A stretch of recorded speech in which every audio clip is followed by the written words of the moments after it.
Boras is selling Jake Arrieta as an elite pitcher who consistently wins big games.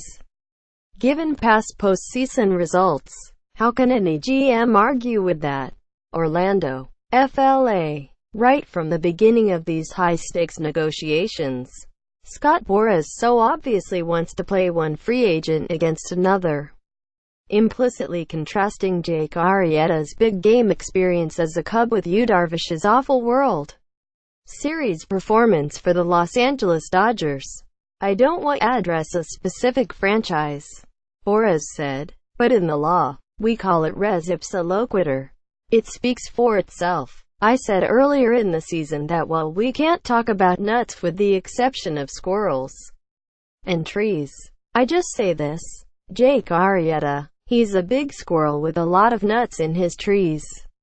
Quote, rocking a bright blue sport coat, a white dress shirt, and jeans, the super agent stood outside the Waldorf Astoria, Orlando, on Wednesday afternoon and delivered a State of Boras Corp. address for roughly 45 minutes, dropping all sorts of metaphors about the gated community he calls Playoffville. Quote, Boras spun it like this at the general manager ownership meetings in Florida. "To move to a better neighborhood and get improved services, a new sense of security, and a higher overall net worth, you have to pay more property taxes. That sales pitch will go nowhere with Cubs chairman Tom Ricketts and president of baseball operations Theo Epstein, who have overseen a renaissance at Wrigley Field. Take the long-range view and understand the luxury tax implications in the collective bargaining agreement and how that limits ways to acquire more talent.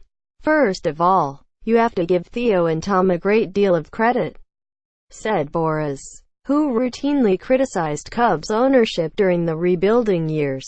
"They may have increased their franchise value by $1 billion in 3 or 4 years. They have a new TV contract coming up.